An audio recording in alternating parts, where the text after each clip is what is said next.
You. Good to see you too. Thank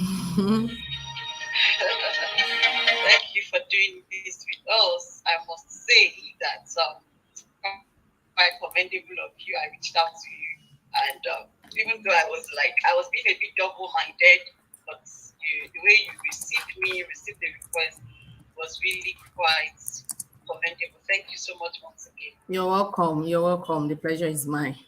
Thank you for having me on your Yeah, show today. great to know. And how is Cote d'Ivoire tonight? Cote d'Ivoire is fine, cool, warm. Yeah, Is good. it as cold as Nigeria? Nigeria is a bit cold No, Cote now. d'Ivoire is colder than Nigeria. Cote d'Ivoire is quite colder than Nigeria because in Cote d'Ivoire, I'm always with my cardigan. Like, even most of the time at Wow. night, you have to wear your cardigan to sleep. But Nigeria is not like that. You even have to on AC at some point before you can be cool to sleep. So I think Cote d'Ivoire is cooler than Wow, Nigeria. wow, wow, wow. That's fantastic. Okay, nice to know. And we have some viewers online already. They are greeting you. Could you also greet them? Hello, everyone. Good evening. Happy weekend. I hope your weekend is going on well. Thanks for having me. Great, great. Somebody just commented that we both look amazing. Oh, Fantastic. thank you. Thank you very much for the compliments. And coincidentally, the two of us are wearing glasses. Can you And we are imagine? wearing a t-shirt. As if we planned it. It's your Uh, get okay. to it. Okay. Okay, tell us about Omoba Bibi Adiola Oshideko. For me, I'm a bit intrigued about that Omoba Bibi caption because it's a Yoruba word and you are a global brand, you're an international speaker. So if you have to introduce yourself in the global community, do you still keep and preserve that appendage Omoba Biri, or how has the global community been receptive to that? Okay, so a friend once asked me about that, and she said, even when I was still starting out, um, the early part of my career, she said, "Are you not planning to go global?" So what happened when you go global with this your local name, in quotes? And I'm just like, okay, I'm planning to go global by the grace of God, and I have never been a local champion. Even when I was in Nigeria, I've always had this global mindset, and that was why I decided then that I'm going to have an international masters, come what may. That one is another story entirely. For my accounting profession, I did an international exam. Even while I was still in Nigeria, I did ACCA instead of the usual ICANN that people do. So I've always been a global minded person, even from the beginning. So coming to the name now, when she said that, I knew what I wanted, and I told her a lot of people who are outside Africa, they proudly carry their name. So why shouldn't we carry our name proudly? You understand? I have been privileged to work with quite a number of multinationals, even while I was still in Nigeria. At least the last three places that I worked in Nigeria are all multinational companies. One was owned by a South African, one Japanese company, and the other one is Singaporean company. The last place I worked. So, and I see the way these people carry their names everywhere on their head as if they're selling gala. They don't change it. They don't even use English name. Most of them they use their local traditional names. So I just feel like everybody will adjust because so most of the time, even for my Nigerian people, when they find it so difficult to call their name, I'm just okay, don't worry. You know what? Just call me Adiola. I think that is better so that everybody will be good. So I think we should be proud of our name every time, anytime, anyway, regardless of how it looks like or how cumbersome it may be or it may sound. So Okay. that's it. But the concept of Umjabiri, are you actually a princess, or you just hold that branch, that name? Okay, I am I want actually to a know how princess. or you and something. I'm a princess. I am from a royal family, and that was why even my maiden name is Adeshikpe Adeola. Adeshikpe means we beg, we Okay. beg someone with a Crown. crown, you know. So I am from a royal family from both sides. The king that is currently on the throne in my hometown right now is from my maternal side. So yes, I'm a princess, but it didn't even come from that part that I am a princess. The name did not even emanate from that part. The name emanated because I just want something unique. I came about the name in a very funny name. Don't let me go into that story. So I just felt this is unique. And you know, we have millions and thousands of Adiola. Also, how do I brand down my own Adiola to make it so unique? And that was why I came up with the name Omobabere instead of a princess. So I just prefer that local, you know, that local touch in that name. Wow, that's interesting. I like that. We're having more viewers join us. Thank you once again if Thank you're you just joining everyone in. for joining So us. I think we can go. Yeah, yes, I think we can go right into the question from Okay. your bio, your profile that I saw. I can see that you've worked in so many organizations and you're a finance expert. You are very good at what you're doing. But when I look at your profile online, I see that the branding part is not prominent. You are not a finance influencer like that. Someone would think that okay, you studied accounting, and Okay, then I will so be a to me, finance the way I literacy read, coach or yeah, something. yes, to me, the way I read it was that accounting maybe is your profession, personal branding, personal development, Developments. and all that. It's your passion. So Yes, yes. it yes. How did you come about personal branding outside accounting, or are they linked in such a way that we might not understand? Okay, they are not linked in any way, like you rightly said. They are not linked in any way. I read accounting for my first degree, second degree. I'm chartered in Nigeria, UK, and Canada. Accounting has been like everything I've known for years. And but along the line, while I was doing accounting, I wasn't bored with accounting. I wasn't disinterested in accounting. Nothing happened to my accounting career, but I just discovered something else, something more to me. You know, there's something they call a woman and more. You know, there's always something more, there's something extra to you. So I discovered that I love teaching. Even from the university days, I like teaching people. In fact, there are some days I will have to take, I will have to use my money to take transport to people's house because I want to teach them. You know, there was a time I want to teach one. She just left me in the sitting room for hours. I was just there, and I'm like, it's me that want to teach you. Oh. You know, it's not bad because I just want to teach you. Like I will be the one to be begging you that let me. I'll bring people together. Let's do tutorial. Let me come and teach you because if I know something, it's like a burden to me. I just want to, you know, unburden it. I just want to pour it out. Chat. You know, it gives me this kind of joy from within when I teach people, other people, what I know. So that was where I started from. So I just love teaching, and I said to myself, how do I leverage on this my passion for teaching? How do I leverage on it and to become more? So that was one part. The second part is I also observed that I like speaking. Or don't let me say I like speaking. Let me say I like talking. Let me start from talking because there's a difference between talking and speaking.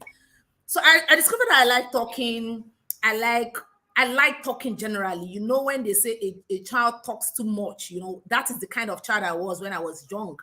I like talking plum, plum, plum, plum, plum, plum, everywhere. So at the point, I just said to myself, too, you know what? This talking thing, how can I bring something more meaningful out of it? So that was Out of it. why I in fact nobody trained me. I just woke up. So that was the speaking part where I started from. I started from speaking. I just decided that Adiola, you know what? Okay. You speak, you talk. Why can't you convert that talking to speaking?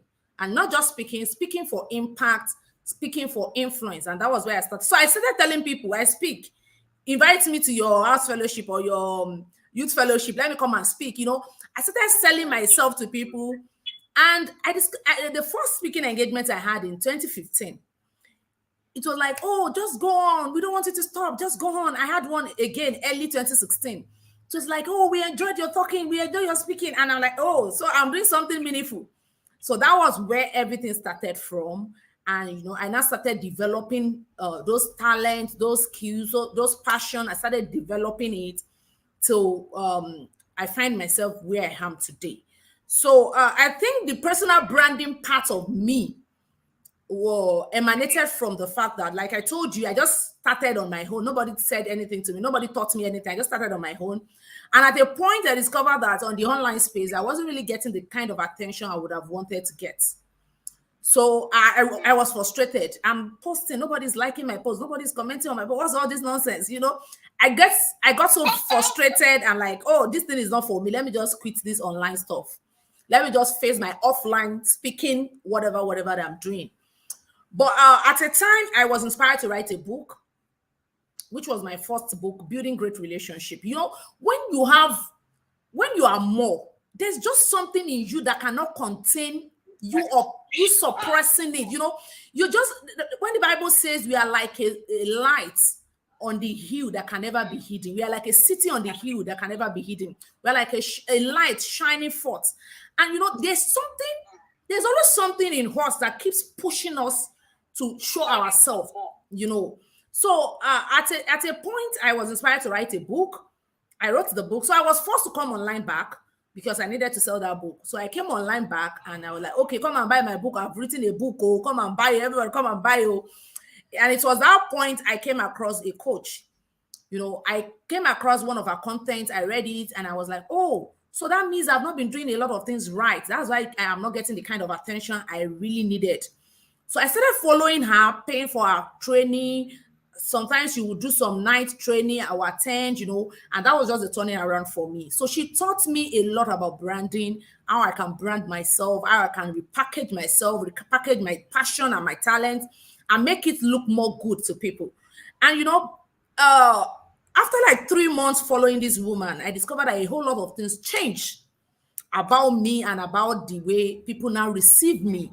And now I was now kind of getting some attention for what I do, for what I say. And that was just like, okay, so if this branding can change the whole story about me, I think I need to talk about this branding more. I need to tell people about this branding magic. And that was what launched me into branding. So this is it. Initially, I started as a public speaker. I moved to personal development, and finally, I find myself in branding. So those are the three things I do basically: public speaking, personal development, and branding. So that's just the story. Fantastic. I hope it ties. Fantastic journey, I must say. And because of viewers in the house, I need to just, because we're trying to also relate it to how women can do wonders. Okay. I will just summarize what I learned from what you just said. First and foremost, I saw personal discovery. You discovered that you like speaking, you discovered that you like talking, and from there, you now moved to teaching other people. Mm-hmm. From there, you moved to growth, and from there, you moved to being coaching, consistency, and growth. So for women that are wondering, how do I do this? How do I do wonders? You first need to discover your love, your passion, then grow on it by maybe getting coached by people online, offline, by reading their books or whatever you can lay your hands on, and then move on to growth, the growth level. Okay, I think I summarized that. Yes. What were the things she did at that time? Consistency was also there. You were consistent, you came online, you were posting, and you were not shy. You were bold enough to push out yourself. And I was commenting. I think one thing that attracted me to you, I think I discovered you around that time. We were about leaving Facebook.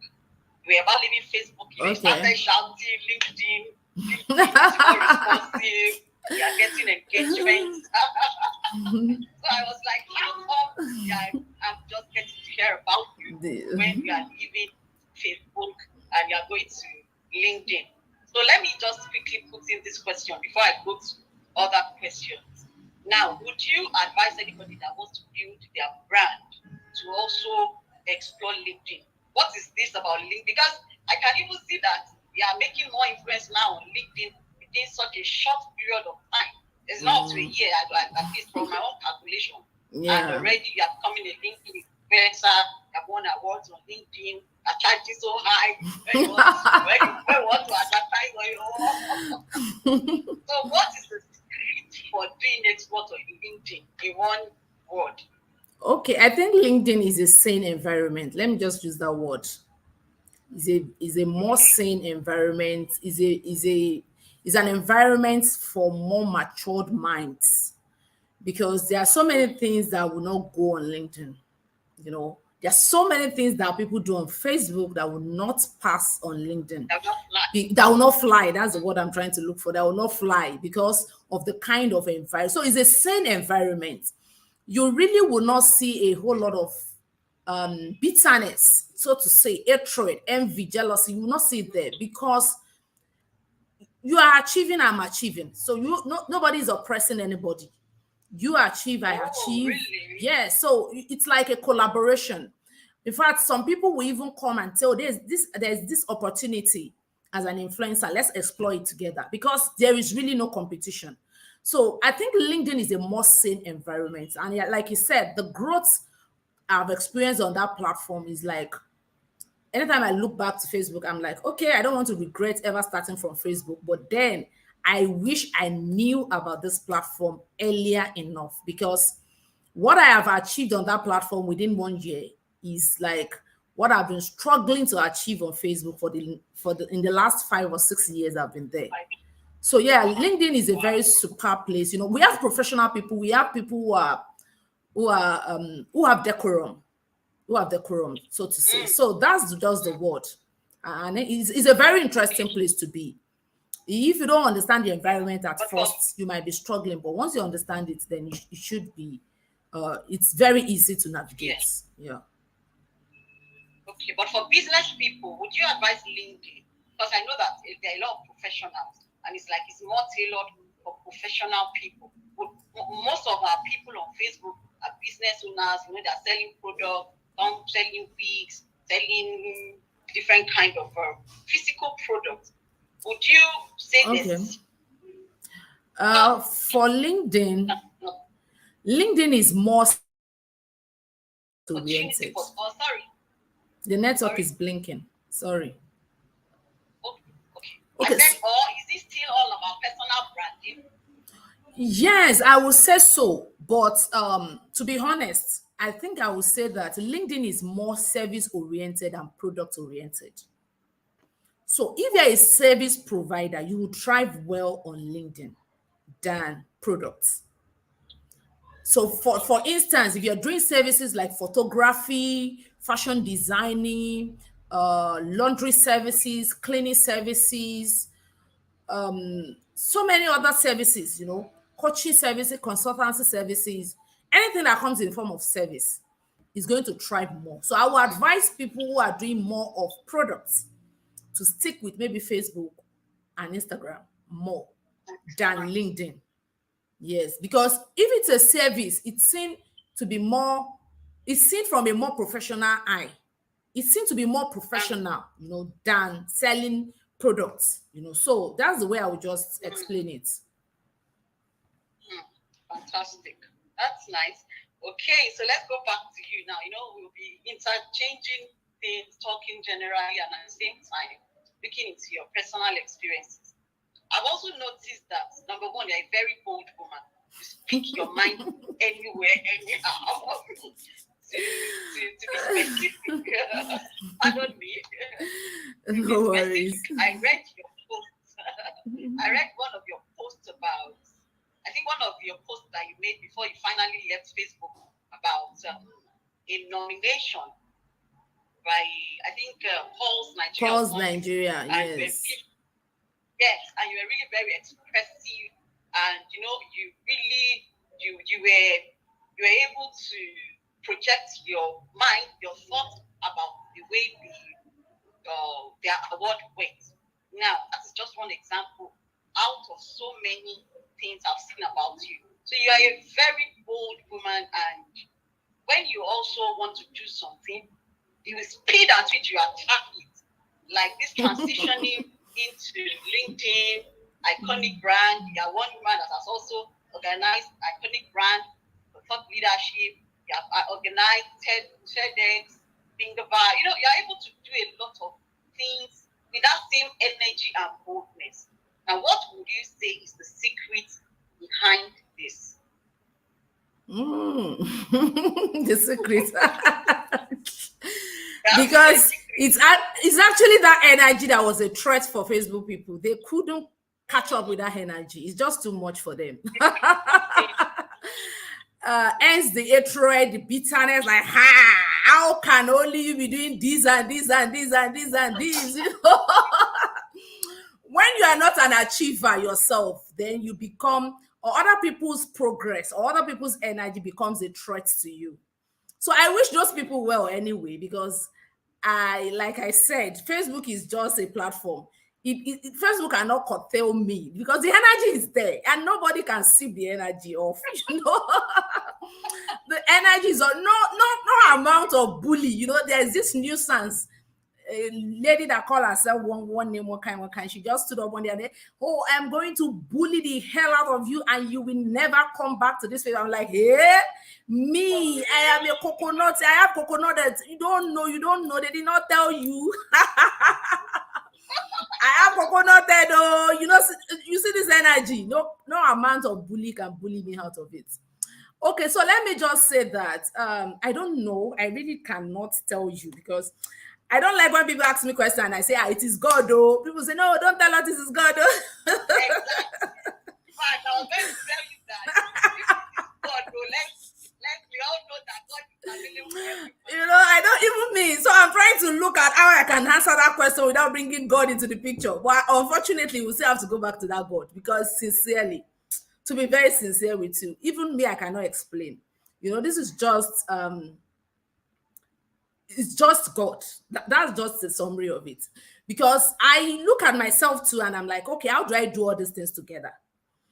And I think another thing, I think my personality is also part of it. My personality, I am more of choleric. Choleric people are like leaders. They are like dominators. Wherever they want to make an impact. They want to have a landprint. So I think my personality is also one of the factors that help. And like I told you, I like impacts. One of the things that gives me joy is when you come back to me and say what you did or what you said so time changed my life, helped me. There's this joy. I don't know what gives other people joy.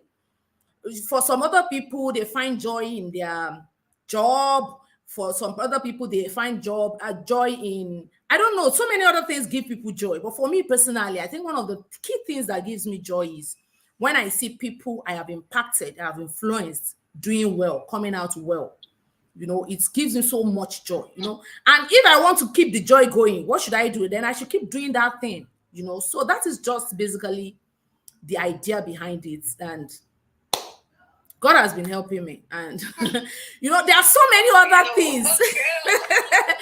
Okay, let me also say this, that because so many times people do not understand a whole lot of things. And I think it's important for me to mention it right here. I have some advantages. Let me put it that way. I have some advantages that has really helped me or that is helping me. Now, let me mention those advantages. Number one, when I started out, of course, I started out before I left Nigeria, but I became more intentional about what I'm doing right now when I came to Cote d'Ivoire. Cote d'Ivoire is an enabling environment because there's lights, there's good network. I don't have to bother my head about, whether there will be night. Like we are having this 8 p.m. and I'm like, whether they will take lights or whether generator will be shouting, all those things are not there. Hold up is not here. Traffic is not here. Like as crazy as it can be in some parts of Nigeria. My job, God has been faithful. My job is not a kitty kata kata job. I work with an international organization. And if you have worked with an international organization before, you will understand that the work ethics is not the same. There is no win. Nobody is win-chanting you. Nobody is on your matter. Like I had a meeting. I had a chat with someone yesterday, like a stranger. We just hooked up and we chatted. And I was telling her that I am not sure I can work in Nigeria again. She said, why? I said, because if you have worked in an international organization before and you compare the work ethics with what is obtainable in Nigeria, you will know that you will never wish yourself to go back to Nigeria because so many things are different. So the kind of, I have some privileges, and that's what some people do not understand. Yes, I have energy, but some things are also helping me because it's something for you to have energy, and it's something for you to have an enabling environment for that energy to thrive. Environment. Some people have this energy that I have, they even have more than it, but they could not perform because something somewhere is not just working in their favor, it's just killing that energy, So I would say that my environment here too is also enabling that energy. I've been at home since 2020. I've been working from home since 2020. Imagine working from home since 2020. You sleep whenever you like, you wake up whenever you like, you just have that time. You just have that time to yourself. And you have been paid in foreign currency. I am telling you. In fact, they even paid us that we are working from home at the time. They had to pay us work from home allowance. And hey, because people were like, okay, we are using our light to charge our laptop, to charge our phone. Are you not going to pay us?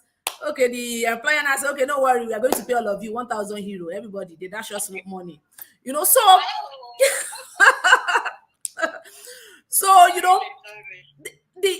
don't have to wake up very early to beat traffic. I don't have to go through the stress of coming back from office in the evening. Then I'm tired, I'm worn out, and so there are so many other things.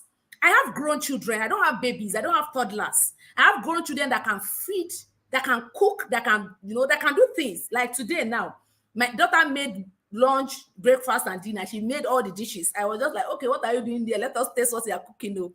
In fact, in the morning, she served me. I was on my computer since morning. In the morning, she served me right on my computer. She made rice and stew, and it was really good. So I don't have toddlers that I have to bathe, I have to brush their teeth for them. All those things are just off. So, so when you're trying, I'm just trying to say this for people who always compare themselves with other people. You don't have the same parameters. You don't have the same privileges. You are not in the same environment.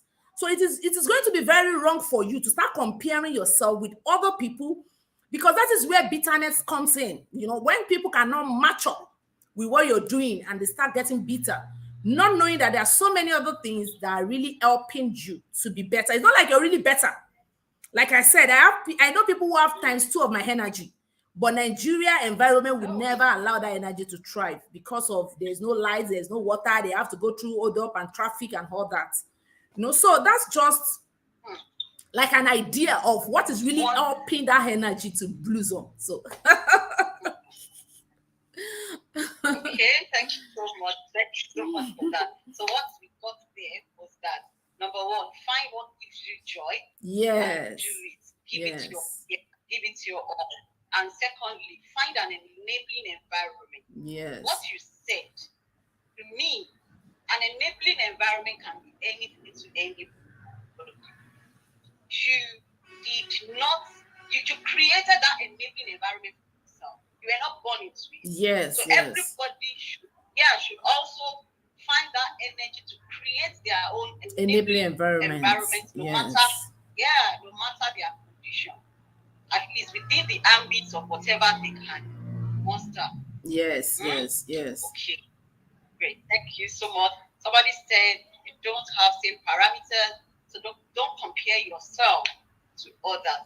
Okay, so let me also add to what you said, that we can also create that enabling environment for ourselves, regardless of where you are, whether you're in Nigeria, you're in Cote d'Ivoire, or you're in Netherlands or anywhere.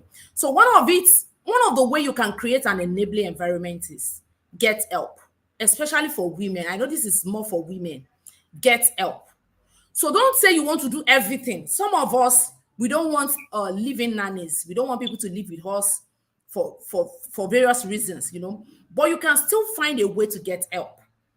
Get someone that will do your laundry for you. Get someone that will come maybe weekend to cook. It's not like some of us cannot afford these things.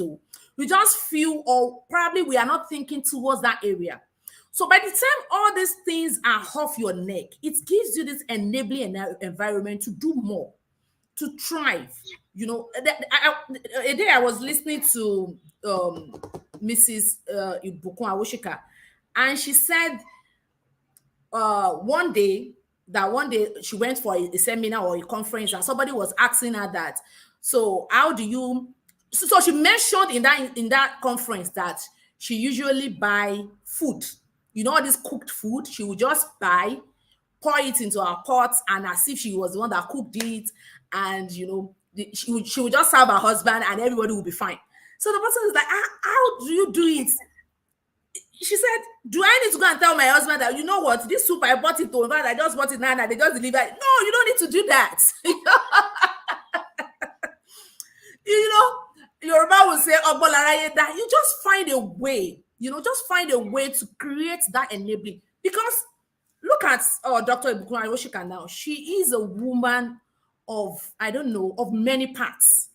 She runs a lot of companies. She is a board, a director in so many boards.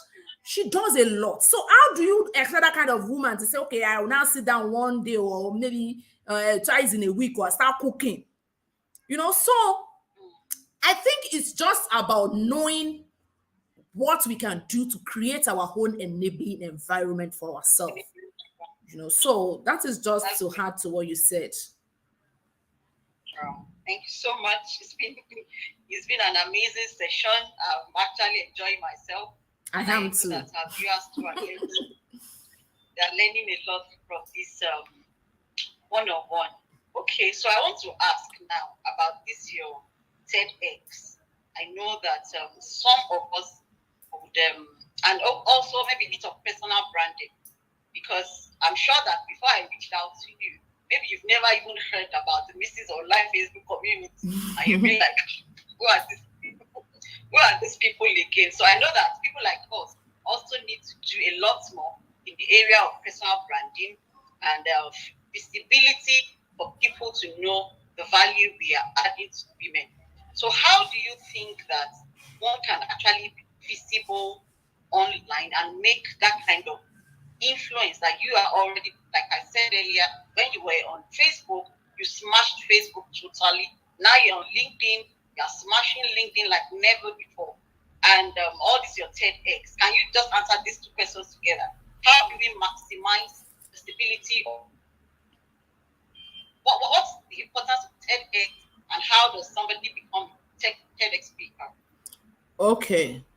So there was someone who once said that most of the time we have talents, but we need platforms. And you know that there is no amount of talent you have. If you don't have that platform, then you are still at the back.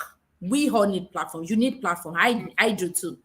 So we need platforms to showcase us to the world, to push us. It's just like standing on someone's shoulder. You are even taller than that person sometimes. Somebody giving you an opportunity and say, you know what, I want the world to see you. Just stand on my shoulder. And because you're standing on the shoulder of someone who's already known, it's easy for people to pay attention to you. So that is exactly the way TEDx is. TEDx is a ready-made platform.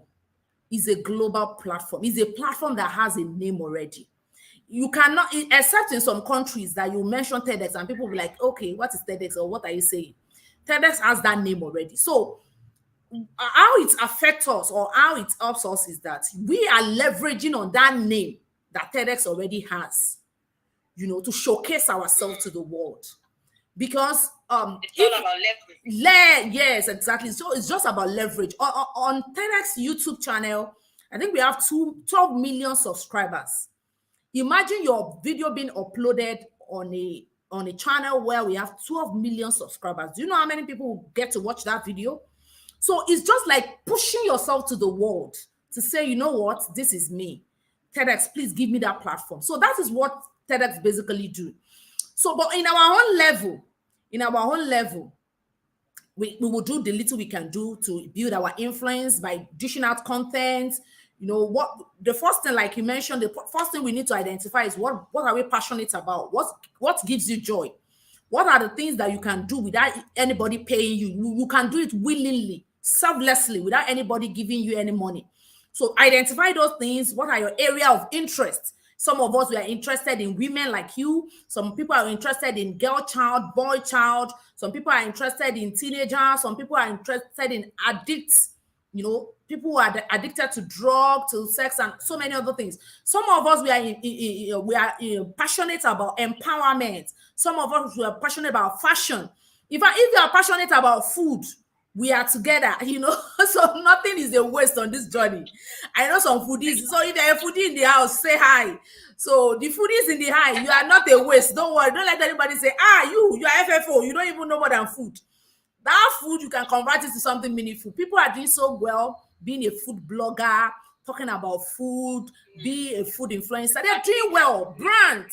Food brands are signing them and they're making a whole lot of money. So just identify what you're passionate about, what you're interested in. Start showcasing yourself, no matter how little, bit by bit, bit by bit. And I usually say that when you walk alone, you walk faster. Or when you walk, how do they say this adjective?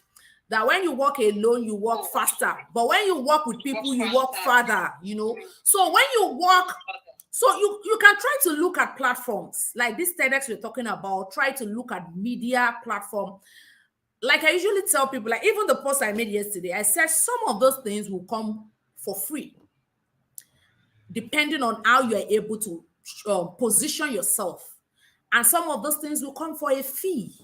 And that is the truth we do not want to tell ourselves most of the time, because you are just like, everything should be free. You are here. I think that was the point of connection. You paid me to influence for you. You could have said, hello, Mabini, you are doing well. I have this thing. Come and showcase for me. And I'm like, okay, no worry. I will just ignore you in my inbox, because I'm just like, it takes me time and money and effort. I think this radio station I went to recently, the host was asking me, how much have I invested in my brand so far? I said, I can't even say, but let's say 10 million. Let's just start with 10 million. Yes, that's just the least I can. Yes, it's even far more than that. But a whole lot of people. So that's one of it. Can I come in here? That 10 million. What can you say you actually used it for? Is it for advert, for branding? So many things, my sister. Okay, let me start by saying the first award I got was when I was already here. So I had to travel to Nigeria. So the cost of traveling to Nigeria, yes, I had to travel to Nigeria. I had to pay for dinner ticket. I think I paid like 50,000 for the dinner ticket or something. So all the costs, where will I calculate this? Isn't under my brand? I flew to London. To London to honor an interview with Arise News London. That was a cost. It's not a joke. I did. Yes, I did. Yes. Sometimes I pay for press publication. Some of them come for free, and some of them I have to pay for it. So I usually tell people I pay for my graphic designs. My graphic design, I have a constant graphic designer that has been working with me since 2019. I don't pay him in a month. I don't pay him anything less than 20,000 to design my graphics, because, like I said, a whole lot of things happen in branding that people do not understand. When people see you, they start envying you, but they really do not understand the costs monetarily, in terms of commitment that you have paid to take your brand to where it is. So I don't design graphics by myself, because I know it will take a whole lot of my time. So I would like, okay, instead of using 2 hours to design this thing, I can use this 2 hours or something. Let me outsource it to someone to do for me. Then I pay the person. So I pay for my graphics, I pay for my videos, I pay for a whole lot of things. I'm using StreamYard currently. I pay 12,900 subscription every month for my StreamYard. It's not free. Because it allows me to stream on 3 platforms at the same time. As I'm speaking to you now, I'm streaming on Facebook, LinkedIn, and YouTube at the same time. So if you don't see me on Facebook, you cannot escape me. If you don't see me on Facebook, you will see me on LinkedIn. If you don't see me on LinkedIn, you'll see me on YouTube. So these are the prices. Yeah, I'm like a witch appearing in your faces everywhere. So these are just some of the prices we pay for visibility and influence. Influence and visibility is not cheap. This is what some people do not know. They don't want to pay that cost, yet they see people who are paying that cost. Whether they know it or not, they start beefing them, they start getting envy and jealous of them, not knowing that a larger part of our savings. I usually tell people that I am not doing this thing because of doing sake. As much as I am impacting people, I'm also building a legacy. I'm building a legacy for my children in such a way that when they enter into a building, and they say, "Good afternoon. I am the daughter of Omoba Bering." Everybody's on their feet, like, "Oh, you're welcome. Tea or coffee." Can we do for you? It might not be something that looks visible now, but in the next 10, 20 years, that is why I see myself, my name open doors for my children. And I think that is the best legacy I can even leave for them, even when I'm gone. And they're like, "Oh, my mother has done this work. I've done it financially, I've done it in terms of physically. So branding and influence, visibility, it's not cheap. So if you're watching me, you might be thinking, "Oh, is it not just to post content?" It's more than that, oh, my sister. It's more than posting content, though. You will post and post. You will get tired. So there are so many other things we do. There are so many other things we do to just push, to give ourselves that push, that visibility that we need. Yes, yes. So that's just it. I invest too on photography. I invest heavily on photography. I'm a picture person personally, but because of what I also do, I invest so heavily on photography because I know that I need to put the right image out. So you cannot do some things without images, without visuals. So a whole lot of things, a whole lot of things. Okay, that's great. So as we are rounding off, you have questions for Princess Adiola Shideko. Please start putting on your questions on the screen. So let's just take this light moment.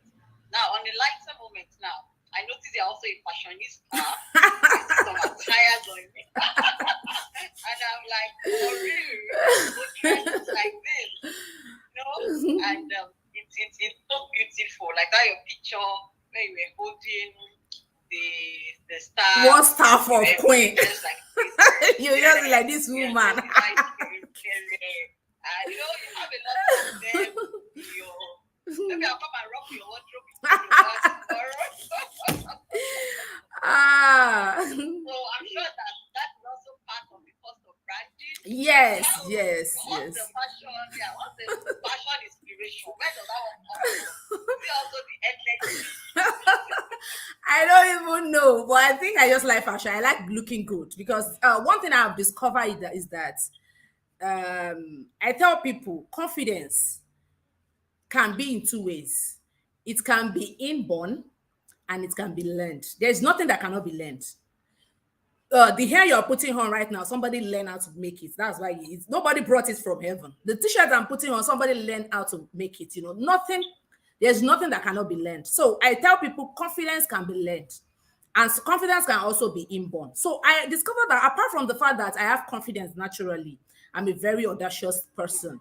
I discovered that when I dress well, there's this energy that is added, there's this confidence that holds from within of you. So when I dress well, yes, you know yourself, that you feel yourself by yourself, the way you carry yourself, the way people applaud you, like, "Oh, you look good, you look great," it's kind of add to your energy.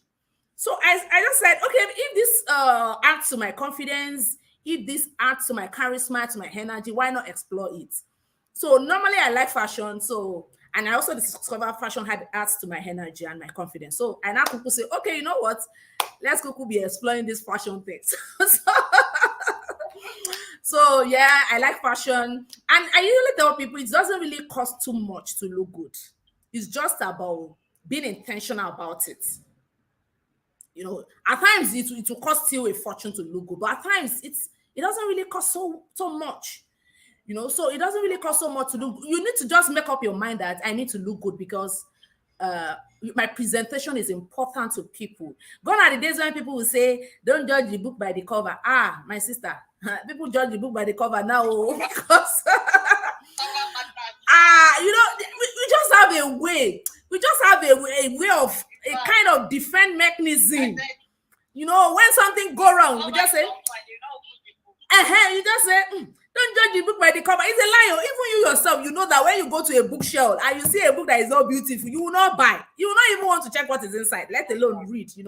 So our presentation is really, really important. Let's as women, Let's endeavor to look good. You don't need to break the bank to look good. You can cut and sew. You don't need to buy designer. You don't need to buy Versace. You don't need to buy Nike. You don't need to buy Adidas before you look good.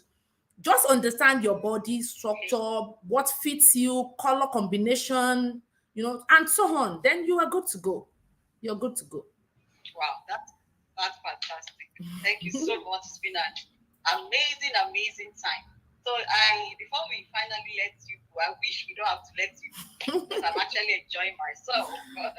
And I know our viewers are enjoying themselves too. Thank you for joining in. I can see more people joining. Just one or two things before we round up. I asked a question the other time that how does one become a TEDx speaker? I think I would like to revisit that. Okay. Then I'll ask one more question and we close. Okay, how to become a TEDx speaker?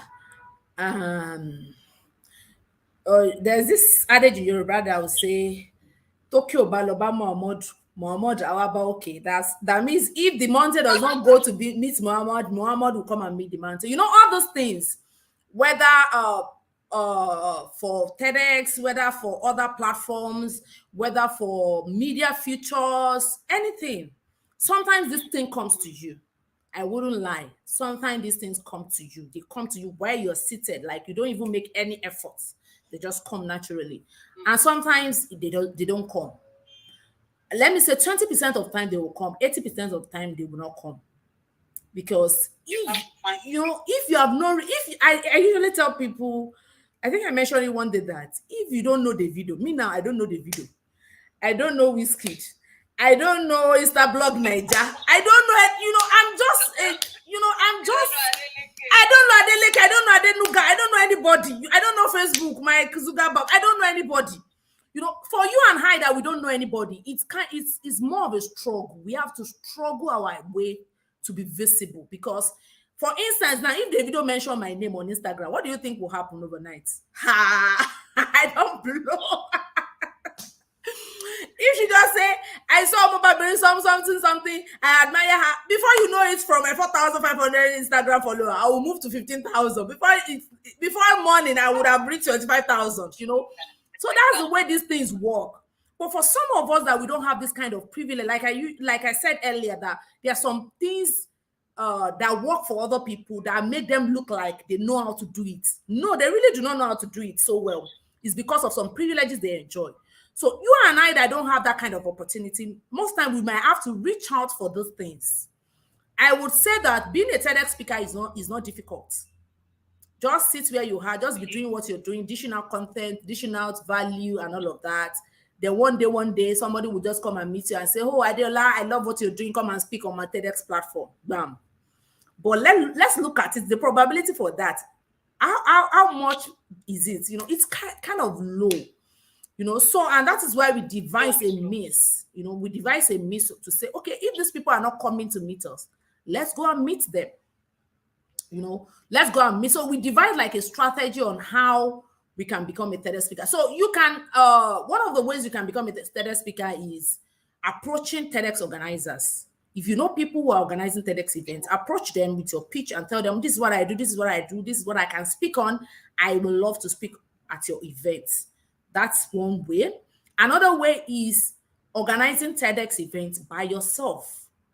So if nobody is inviting you to be a TEDx speaker, then be a TEDx organizer. Believe me, TEDx organizer is like the oga pata of them all, because you are like a kingmaker. You are like someone who is making other people become TEDx speakers. You are like an organizer, like a kingmaker. So you can also become a TEDx organizer. It's the same. That's, like I said, TEDx organizer is even more highly ranked than being a TEDx speaker, because TEDx speaker, you are just borrowing somebody's platform, and once you're gone, that is the end. So there's so many ways that we'll not be able to talk about here, but the long and short of it is that we need to explore these opportunities by ourselves and not just sit down waiting that these opportunities will come and meet us. So if anyone is interested, I have a training. I know you will say, all these coaches, they have come again, or they want to collect all our money.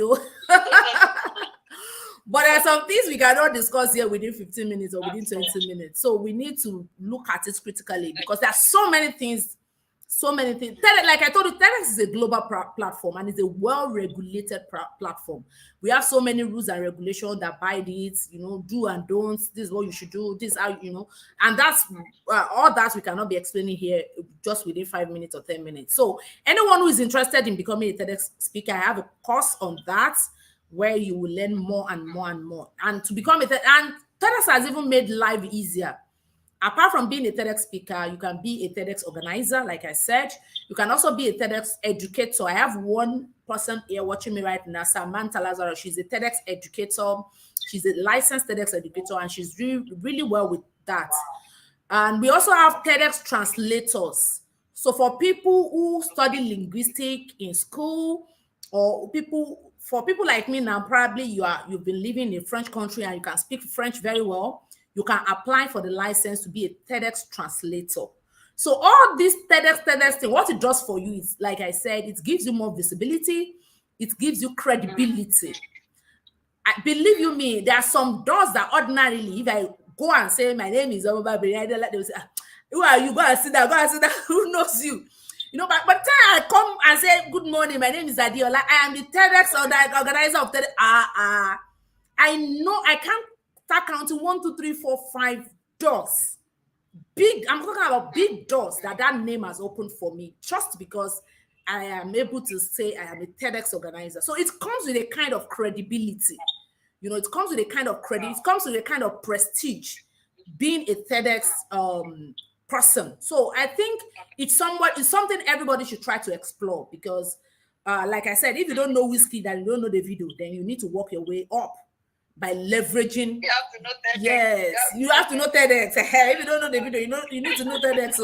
So you just need to leverage those platforms to work your way up on the ladder of influence. So that's just the long and short of it. Fantastic, amazing session.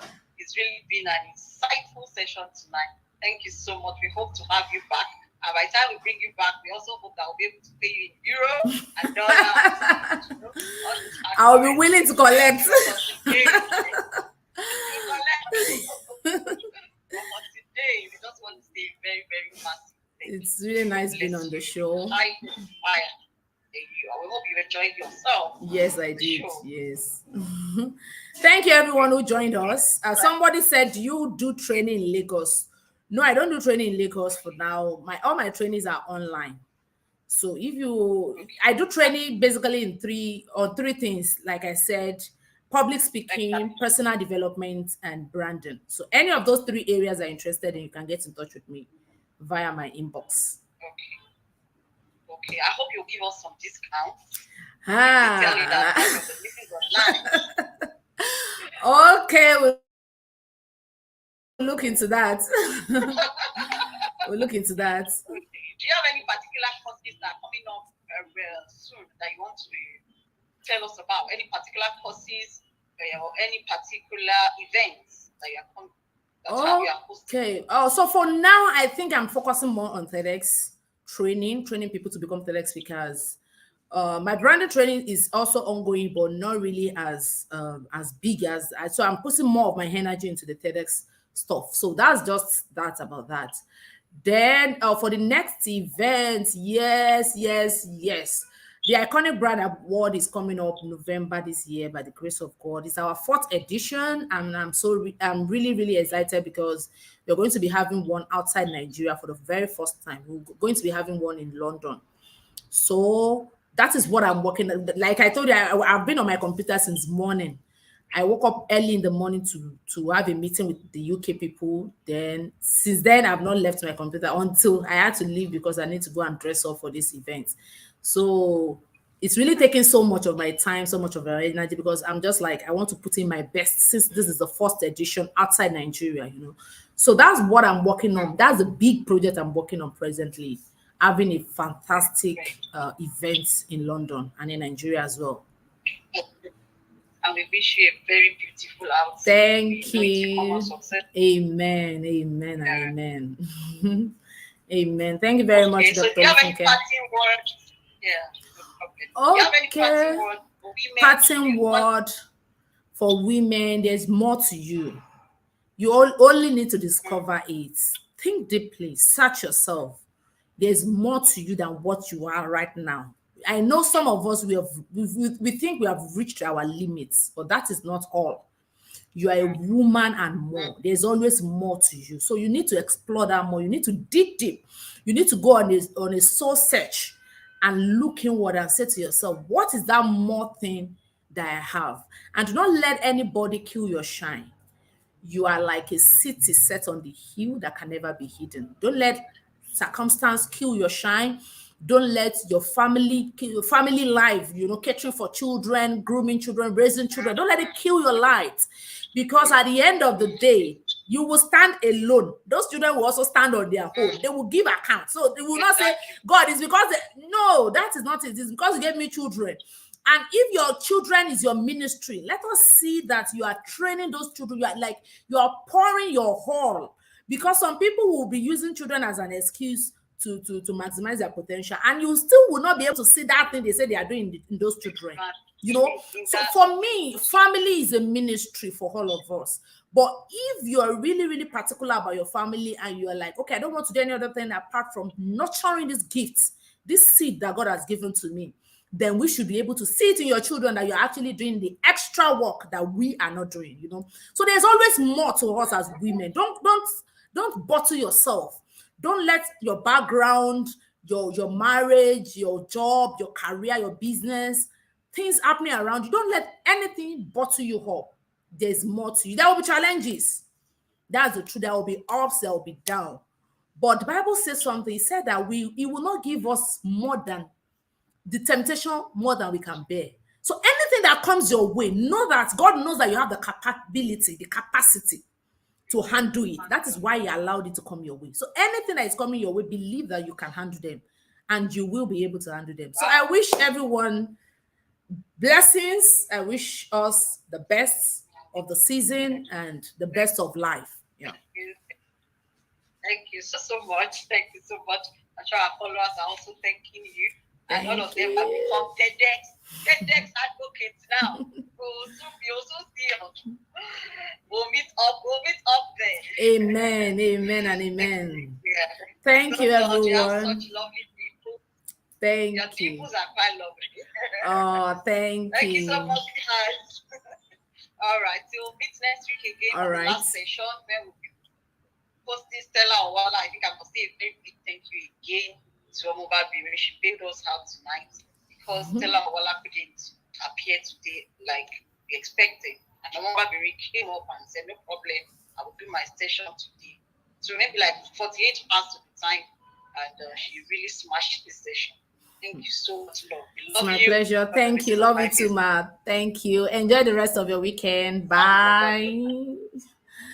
So thank you everyone who is joining or who joined on LinkedIn, YouTube, and Facebook. I hope you had a good time. I hope you had an amazing time with me.